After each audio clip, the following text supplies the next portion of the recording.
밀로스 포만 감독의 아마데우스는 볼프강 아마데우스 모차르트의 미스테리한 죽음을 다룹니다.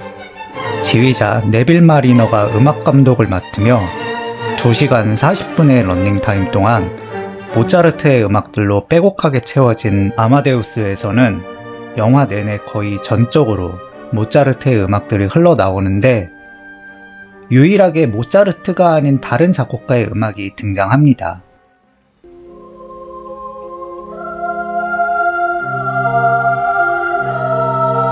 어린 살리에리가 자신을 괴롭히는 아버지가 죽었으면 좋겠다고 기도하는 장면에서 페르골레지의 음악이 흘러나옵니다.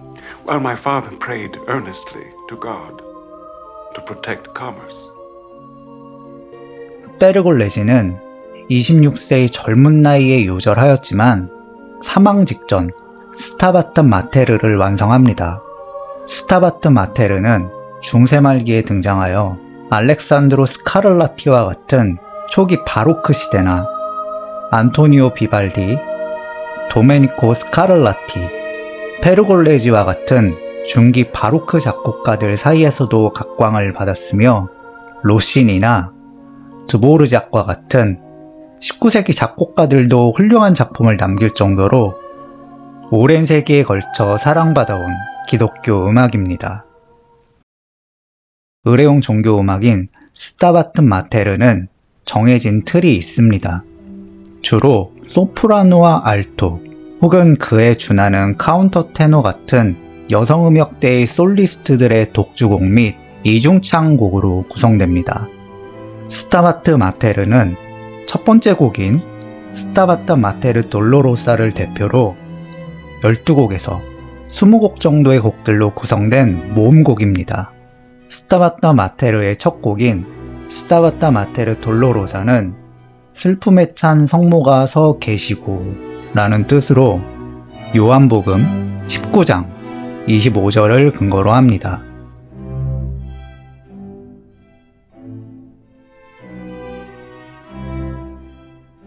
요한복음 19장 25절은 로마 군대에게 체포된 예수 그리스도가 채찍질과 고문을 받고 총독인 폰티우스 필라투스에 의해 사람들 앞에 내보인 후 십자가를 지고 골고다 언덕으로 와서 십자가에 못 박힌 상황입니다.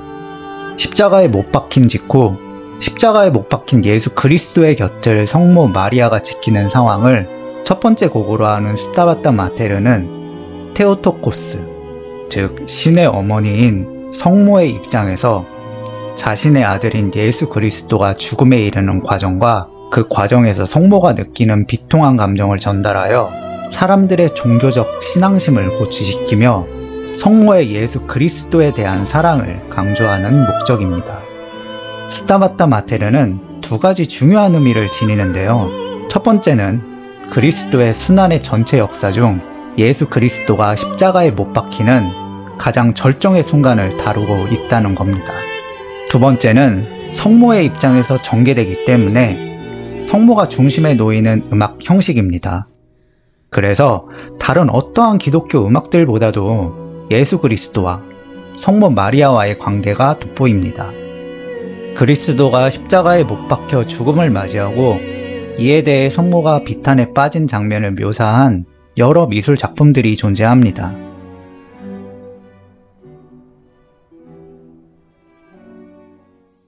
대표적인 작품이 이탈리아 밀라노의 브레라 미술관에 소장되어 있는 지오바니 벨리니의 성모 마리아와 성 요한의 부축을 받는 죽은 예수 그리스도입니다. 가로 107cm, 세로 86cm의 캔버스에 템페라로 그린 그림의 가운데에는 창백한 피부에 눈을 감고 축 늘어진 그리스도가 있습니다. 예수의 오른쪽에는 성모 마리아가 위치합니다. 예수 그리스도의 죽음을 애도하듯 붉은색 의복에 머리에는 검은색 베일을 두른 그녀는 죽은 아들의 시신에 뺨을 맞대고 금방이라도 울음을 터뜨릴 듯한 슬픔에 가득 찬 얼굴입니다. 예수의 왼편에는 젊은 남성이 예수를 붙잡고 있습니다. 반쯤 입을 벌리고 반대 방향으로 시선을 돌린 이 남성의 표정은 그리스도의 죽음이 믿기지 않는다는 듯 망연자실한 표정입니다. 예수와 성모 마리아의 머리 뒤에 광배가 있는 것처럼 이 젊은 남성의 머리에 후광이 있는 것으로 보아 이 젊은 남성 역시 신성한 존재라는 걸 짐작할 수 있습니다. 요한복음 19장 27절은 다음과 같습니다.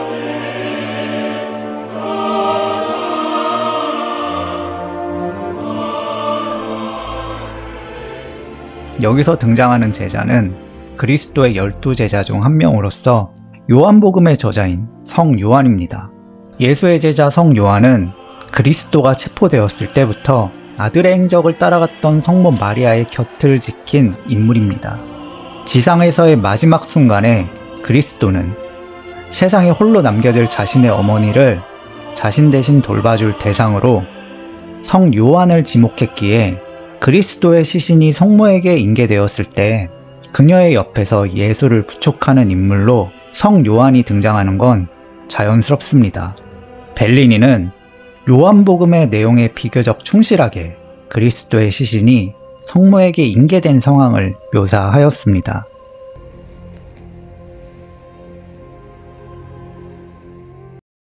지오바니 벨리니는 1430년 베네치아에서 출생하여 1516년 베네치아에서 사망한 미술가입니다. 그는 자코포 벨리니의 둘째 아들입니다. 자코포 벨리니는 북유럽의 후기 고딕 양식에 중부 이탈리아에서 발생한 르네상스 양식을 결합하며 베네치아의 초기 르네상스 회화 양식을 개척한 인물입니다.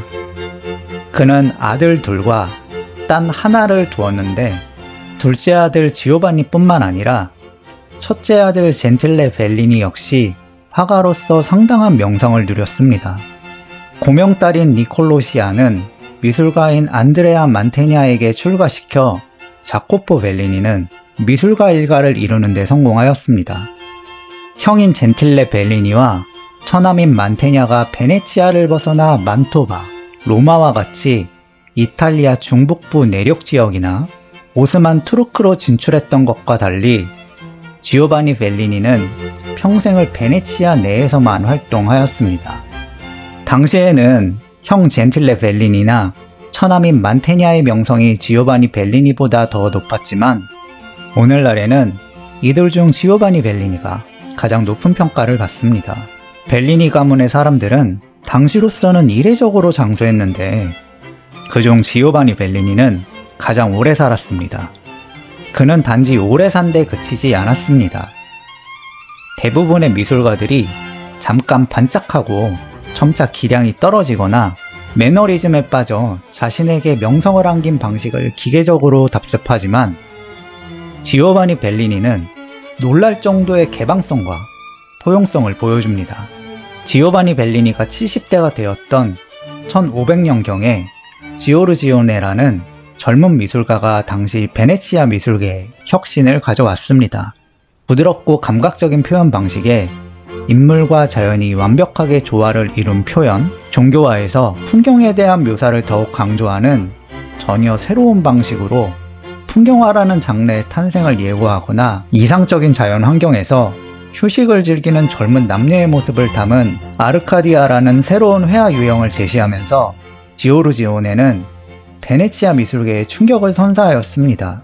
지오르지오네는 지오바니 벨리니의 제자였습니다. 지오바니 벨리니가 높은 평가를 받는 건 그가 지오르지오네의 스승이기 때문만은 아닙니다.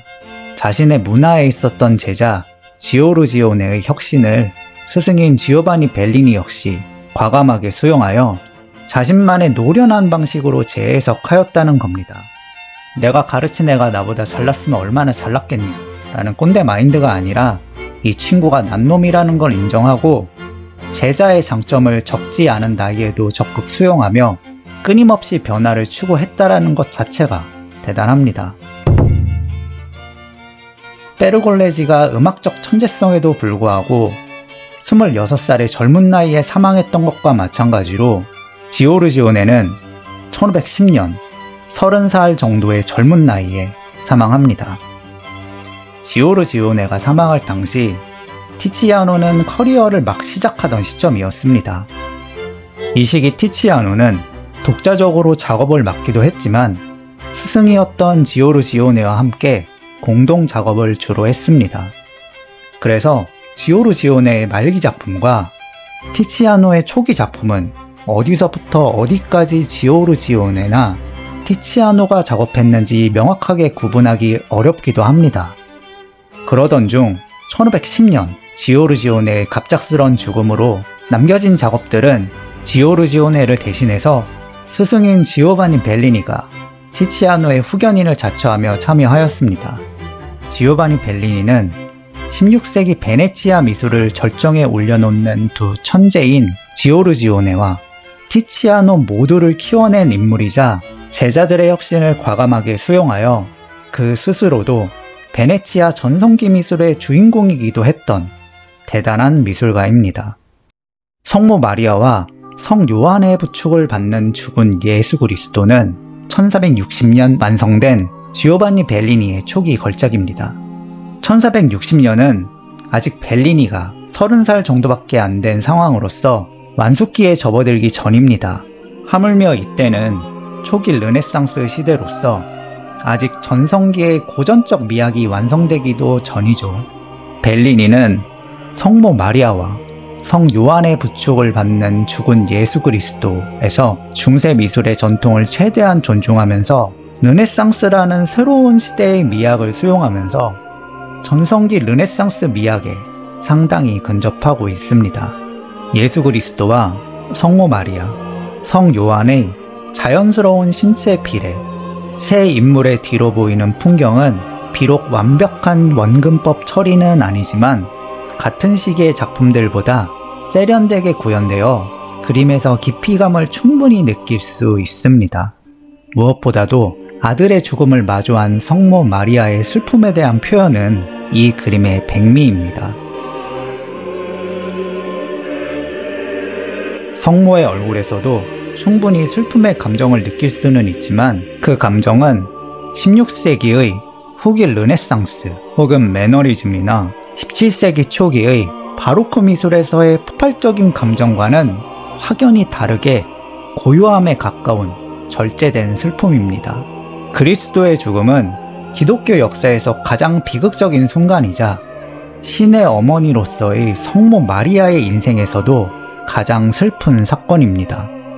그러나 슬픔이라는 감정에 함몰되지 않은 채 그림의 아름다움을 손상하지 않을 정도에서 그녀의 슬픔을 표현하고 있는 점에서 전성기 르네상스 미학에서 가장 강조되는 적정성, 즉 데코룸이 레오나르도 다빈치, 미켈란젤로 부오로나티와 라파엘로 산지오가 활동하는 전성기 르네상스의 시대가 도래하기 50년 전에 이미 성모 마리아와 성 요한의 부축을 받는 죽은 예수 그리스도에서 구현된 겁니다. 이 작품이 지오바니 벨리니 개인에게 뿐만 아니라 르네상스 미술 전체에서도 상당히 중요한 작품인 이유가 바로 이 때문입니다.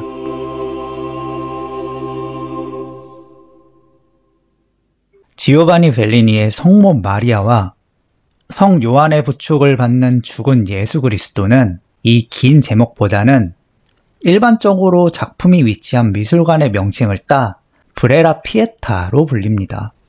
이탈리아 로마, 그 중에서도 바티칸의 성 피에트로 대성전을 방문해 본 분이라면 아마 피에타를 어렵지 않게 기억해내실 수 있을 겁니다. 두꺼운 방탄유리의 보호를 받으며 위치해 있는 대리석으로 조각된 거대한 조각상을 보셨을 거예요. 바로 미켈란젤로의 최고 걸작으로 꼽히는 그 조각상의 제목이 피에타입니다. 피에타는 미켈란젤로의 그 조각상의 제목이지만 기독교 미술에서의 특정 도상을 지칭하는 명칭이기도 합니다. 피에타는 십자가 책형을 받아 죽음을 맞이한 예수 그리스도의 시신을 성모 마리아가 잡고 있는 도상을 통칭합니다. 피에타 도상은 중세시대에 처음 등장하여 주로 알프스 북쪽의 독일이나 플랑드르나 네덜란드와 같은 저지대 국가들에서 인기가 높았습니다. 그러던 게 15세기 르네상스 시대에 알프스 남쪽의 이탈리아나 프랑스, 스페인으로도 전파되면서 가톨릭 세계 전체에서 인기를 끌게 되었습니다. 24살이라는 젊은 나이에 피에타 제작을 의뢰받은 미켈란젤로는 완벽한 아름다움을 지닌 걸작을 완성하며 피에타라는 기독교의 특정 도상을 대중적으로 널리 알릴 수 있게 되었죠. 그 결과 피에타 하면 미켈란젤로의 피에타를 떠올릴 수밖에 없을 정도로 미켈란젤로의 작품은 가장 유명한 피에타가 되었습니다. 덕분에 고 김기덕 감독은 자신의 영화 피에타의 공식 포스터에서 미켈란젤로의 피에타를 완벽하게 오마주하기도 하였고요. 미켈란젤로의 피에타는 피에타의 역사에서 가장 유명한 피에타이지만 죽은 예수 그리스도를 성모 마리아가 무릎 위에 올려놓는 미켈란젤로가 선택한 방식은 피에타의 여러 가능성 중 하나일 뿐입니다. 성모 마리아가 사망한 예수 그리스도의 시신을 붙잡고 어떠한 방식으로든 신체적으로 연결되어 있다면 이는 모두 피에타 도상에 해당합니다. 오히려 아무리 시신이라도 30살 정도의 장성한 아들을 50세 정도의 중년 여성이 혼자의 힘으로 무릎 위에 올려놓는 건 사실상 불가능에 가깝습니다. 그렇지만 중세시대 피에타에서는 조각상을 중심으로 보다 극적인 효과를 강조하기 위하여 이러한 구도가 사용되기도 하였습니다. 미켈란젤로도 이러한 구도 방식을 선택하였습니다. 다만 미켈란젤로는 성모 마리아를 연약한 50세 정도의 중년 여성이 아닌 20대 초반의 젊고 아름다운 신체적으로 건강한 여인의 모습으로 표현하였습니다.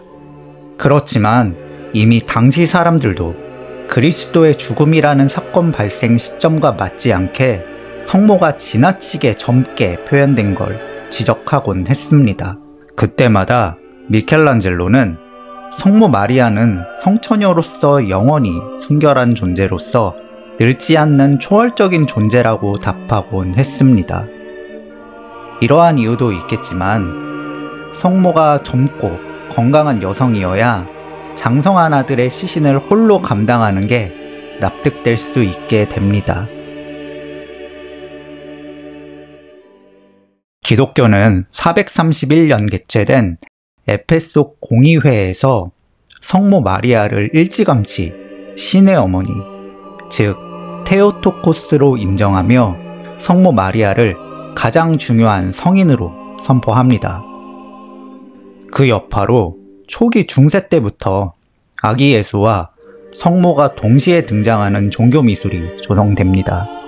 초기에는 그저 성모가 한 손에는 아기 예수를 붙잡고 다른 손으로는 그를 가리키며 아기 예수가 구원자임을 보여주는 호데게 트리아 형태가 일반적이었습니다. 호데게 트리아에서는 주로 반신상 형태로 성모와 아기 예수가 같이 등장하지만 예수가 반드시 성모의 무릎 위에 올라가 있지는 않습니다. 그러던 중 중세 후반 13세기의 유럽에서는 성모 신앙이 부흥합니다. 성모가 열렬한 숭배의 대상이 된 건 그녀가 그리스도의 어머니로서 그녀의 몸을 통해 탄생했으며 둘은 육체를 나눈 사이이기 때문입니다. 이러한 사실을 강조하고자 단지 성모가 아기 예수를 가리키는 호데게 트리아에서 나아가 예수가 성모의 무릎 위에 올라가 있게 묘사하여 이 둘의 관계를 더욱 강조하게 됩니다. 이러한 도상 방식이 유행함에 따라 죽음을 맞이한 그리스도를 성모가 무릎 위에 올려놓는 방식도 이둘 간의 정서적 관계를 강조하기 위하여 피에타에도 사용되곤 하였습니다. 피에타의 여러 가능성 중 미켈란젤로는 죽은 그리스도의 시신을 성모의 무릎 위에 올려놓는 구성을 채택하면서 온전히 성모 혼자 그리스도의 시신을 감당할 수 있게끔 그녀를 어린아이를 양육하는 시기의 20대 초반의 신체 건강한 여성의 모습으로 표현하였습니다. 미켈란젤로의 피에타에서 성모는 그리스도의 죽음이라는 비극적 순간에서도 고요하고 평온한 표정입니다. 피에타는 사건의 비극성으로 인하여 전통적으로 성모는 적극적으로 슬픔을 표현합니다. 하지만 미켈란젤로의 피에타에서 성모는 슬퍼하거나 비통해하지 않습니다.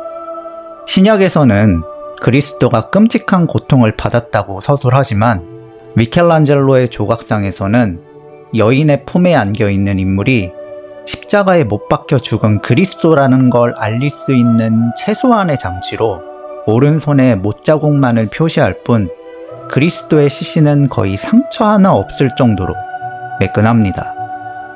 그리스도에 대한 표현만 보더라도 끔찍한 고통에 대한 흔적을 거의 찾기 어렵습니다.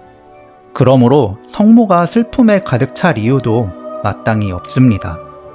그리스도는 현세에서의 소명을 다하여 원래 자신이 있었던 성부의 곁으로 돌아가기 때문에 그리스도의 죽음은 비극이 아니며 성모도 슬퍼할 이유가 없습니다.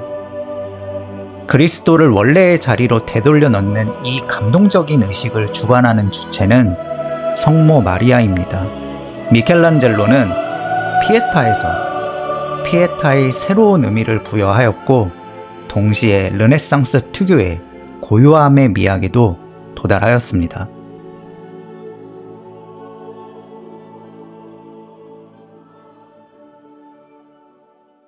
전성기 르네상스 미학에서 적정성, 즉 데코룸과 함께 우아미는 중요한 가치입니다.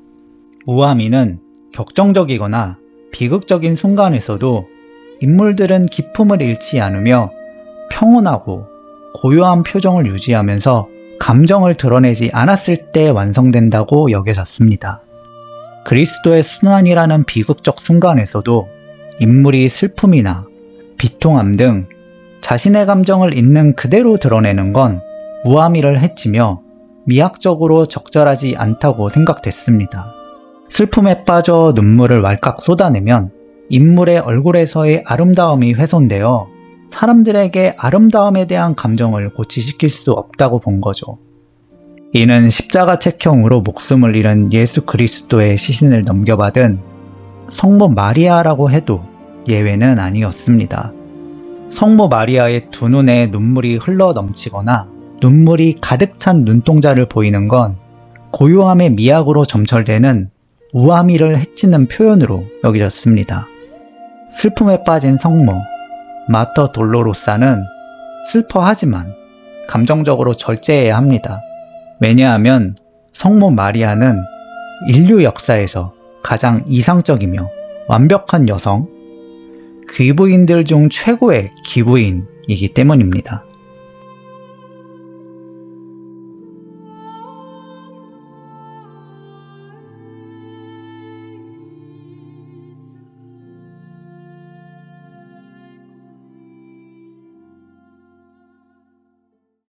벨리니의 브레라 피에타는 미켈란젤로의 피에타와는 매우 다릅니다. 성모 마리아는 중년의 여성으로서 묘사되어 있으며 자신의 무릎 위에 죽은 아들을 올려놓지도 않습니다. 아들의 죽음을 슬퍼하는 어머니이지만 그렇다고 눈물을 주르륵 흘리면서 최고의 귀부인으로서의 기쁨을 잃지도 않습니다. 전성기 르네상스 미학을 대표하는 미켈란젤로의 피에타 속 성모보다는 슬픔을 적극적으로 드러내지만 16세기 후기 르네상스 미학이 절정에 도달한 1560년대에 완성된 루이스 데 모랄레스의 피에타처럼 눈물을 왈칵 쏟으며 그림을 보는 사람들에게도 성모의 슬픔에 감정이입을 과하게 부추기는 정도는 아닙니다.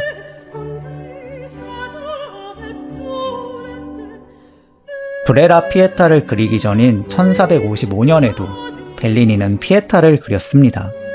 현재 이탈리아 베르가모의 아카데미아 까라라에 있는 피에타는 브레라 피에타와 구도적으로 완전히 똑같습니다. 가운데 죽은 그리스도가 등장하며 오른쪽에는 성모, 왼쪽에는 성 요한이 등장합니다. 연료관을 쓴 그리스도의 몸에 난 상처의 위치, 두 손에 못이 박혔던 흔적은 완전히 동일합니다. 그렇지만 성모 마리아와 성 요한에 대한 묘사는 상당한 차이가 있습니다. 붉은색 베일을 두른 성모는 보다 젊어 보이며 예수를 부축하지만 신체적으로 완전히 밀착하지 않고 어느 정도 떨어져 있습니다. 그리스도의 죽음에 더욱 비통해하는 건 오히려 성 요한이고요. 베르가모의 피에타는 배경이 묘사되지 않았으며 성모의 표정은 비교적 생기가 있지만 중세시대의 기독교 이코나를 연상시킬 정도로 자기적입니다. 게다가 예수, 성모, 성 요한의 머리 위에 이들이 누구인지를 알려주는 명문이 적혀 있어 중세시대 이코나의 전형에서 벗어나지 않았음을 보여줍니다. 하지만 5년 후에 완성된 브레라 피에타에서는 기본적인 구도는 그대로 유지하지만 배경을 원근법을 따른 세밀하게 묘사된 풍경으로 채움으로써 중세시대의 종교화에서 벗어나 새로운 시대의 회화 문법을 적극 수용하였습니다.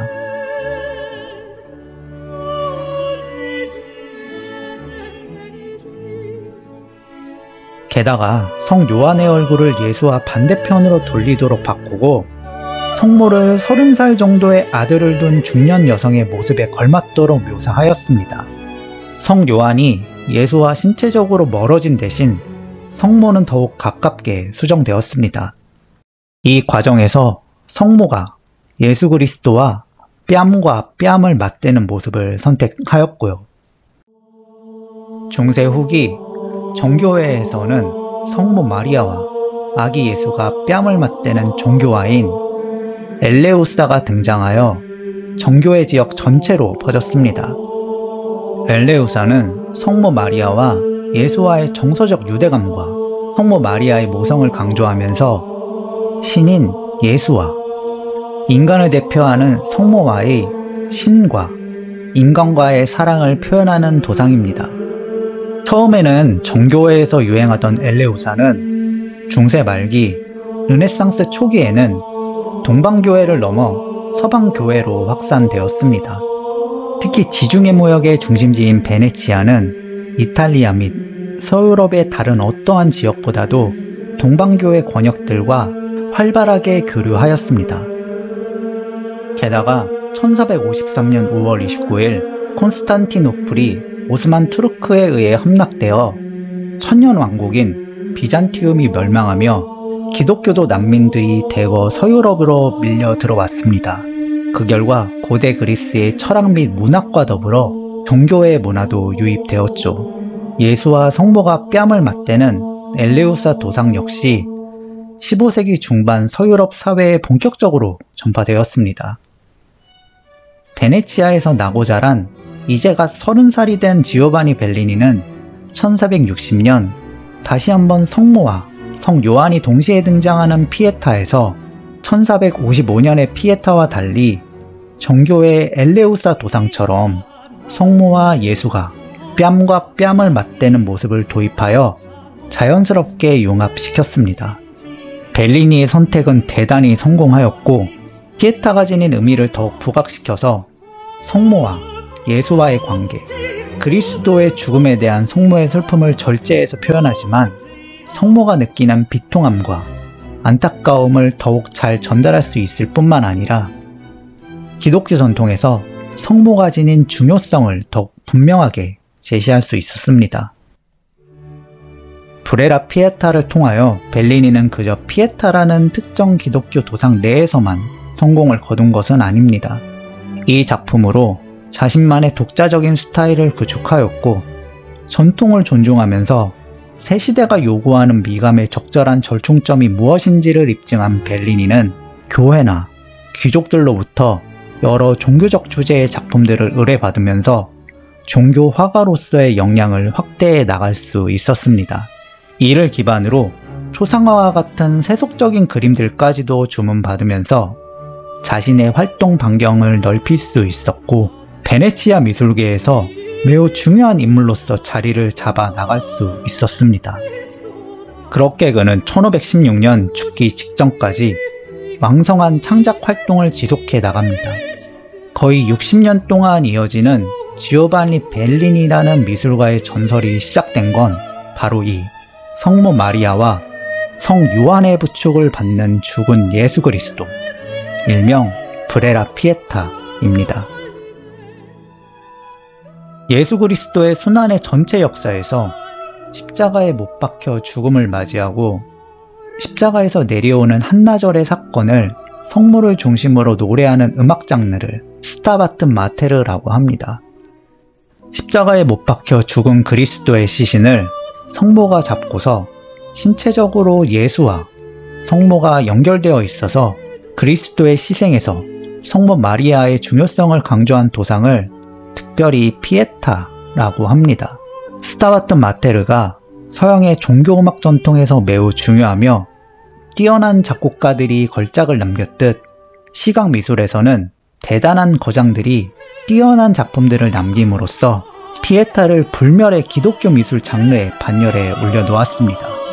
스타바트 마테르의 전체 역사에서 베르골레지의 작품이 매우 중요하듯 지오바니 벨리니의 브레라 피에타는 피에타의 전체 역사에서 빼놓을 수 없는 명작입니다.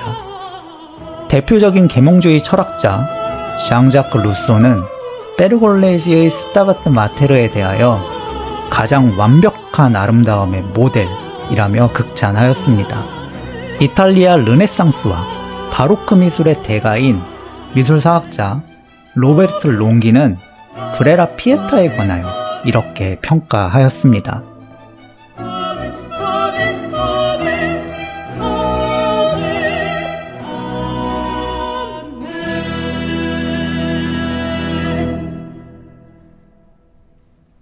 지오바니 벨리니의 성모 마리아와 성 요한의 부축을 받는 죽은 예수 그리스도 브레라 피에타에 관한 영상은 여기까지입니다. 긴 영상 끝까지 시청해주신 분들께 진심으로 감사 말씀드립니다. 영상이 여러분들의 그림에 관한 호기심에 도움이 되었다면 구독, 좋아요 및 알림 설정 부탁드리며 지금까지 그림에 관한 모든 수다 한양수다인이었습니다.